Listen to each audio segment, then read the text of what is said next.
నమస్తే ఫ్రెండ్స్, ఈరోజు మనం మాట్లాడే వీడియోలో మరో వీడియోతో మీ ముందుకు వచ్చేసింది మీ చేతుమమ్మ. ఇక్కడ అమ్మ సొసైటీ ఫుడ్ డొనేషన్ కోసం అయితే వంట ప్రిపేర్ చేస్తున్నాను. అలా వంట వండుతూ ఇలా మనం మాటండి అయితే చెప్పేసుకుందాం. వచ్చేసేయండి మరి మన వీడియోలోకి.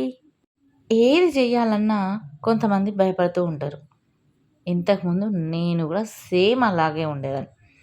ఏదన్నా చెయ్యాలన్నా, ఏదన్నా చెప్పాలన్నా చెప్తే ఏమంటారో, ఇది నేను చెయ్యగలుగుతానో, చెయ్యలేనో, అవే ఆలోచనలతో సగం భయపడి అక్కడే ఆగిపోయేవాళ్ళం.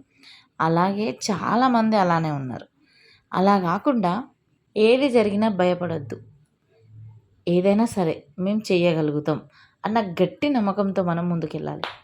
మనంతట మనం తల వంచితేనే ఈ లోకం మన తలపై కాళ్ళు పెడుతుంది.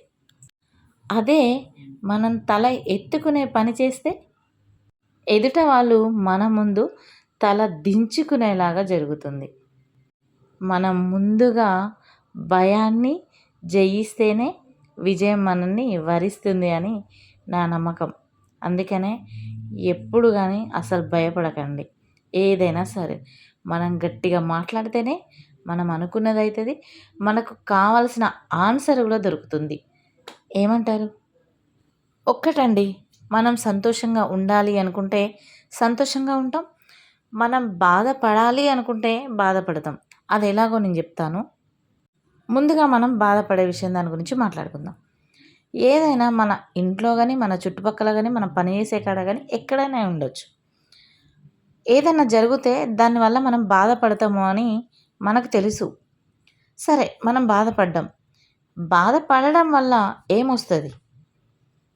మనం బాధపడితే మనని వెనకాల నుంచి ఓదార్చేవారు ఒకరుంటే, ఆ ఒక్కరి వెనకాల నలుగురుంటారు విమర్శించేవాళ్ళు.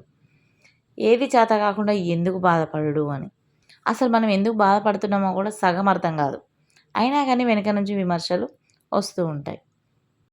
అది బాధపడే విషయమైనా మంచిదే. మనం ఎక్కడ బాధపడాల్సిన పని లేదు. ముఖ్యంగా ఎదుట వాళ్ళ దగ్గర అస్సలు బాధపడద్దు. నీకు బాధ అనిపిస్తుందా? నీ రూమ్లోకి వెళ్ళు. ఒక గంట కాదు, 2 గంటలు వెళ్ళు. అంతేగాని ఎదుట వాళ్ళ ముందు మాత్రం ఒక్క కన్నీటి చుక్క కూడా కార్చొద్దు. ఎందుకంటే మనమేదో బాధపడుతున్నామని మనకి సపోర్ట్ చేసేవాళ్ళు, ఓదార్చేవాళ్ళు ఒకరిద్దరు ఉంటే, చెప్పాను కదా, విమర్శించే వాళ్ళు 10 మంది ఉంటారు. కాబట్టి మనం బాధపడాల్సిన అవసరము లేదు. బాధపడ్డా ఎదుట వాళ్ళకు తెలిసేలాగా బాధపడాల్సిన అవసరం అంతకన్నా లేదు. ఇక సంతోషం గురించి అంటారా? మనం సంతోషపడే ముచ్చట ఏదైనా జరిగింది అనుకోండి, అది ఎంతవరకు సంతోషంగా ఉండాలి? కొంతవరకే. ఏదైనా అతిగా ఉండకూడదు.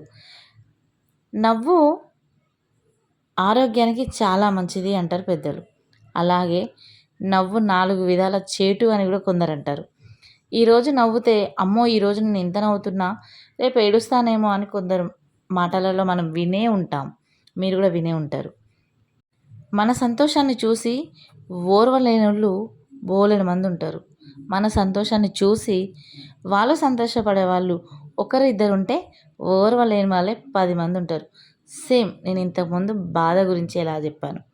ఏదైనా సరే అండి, సంతోషమైన బాధ అయినా ఎదుట వాళ్ళ గురించి మనం సంతోషం కానీ బాధ కానీ ఎక్కడ చూపించద్దు. అది ఎంతవరకు ఉండాలో అంతవరకే ఉండాలి. సంతోషాన్ని 10 మందికి పంచుకోకూడదు. అలాగని బాధను 10 మందికి పంచుకోవద్దు. సంతోషంలో కుళ్ళు కుతంత్రాలు ఉంటే బాధ వెనకాల సూటిపోటి మాటలు ఉంటాయండి. అందుకే మనకు బాధ వచ్చినా సంతోషం వచ్చినా మనకు మనమే. ఏమంటారు? వీడియో నచ్చితే లైక్ చేసేసేయండి, షేర్ చేయండి. అలాగే సబ్స్క్రైబ్ చేసుకునే వాళ్ళైతే సబ్స్క్రైబ్ చేసుకోండి.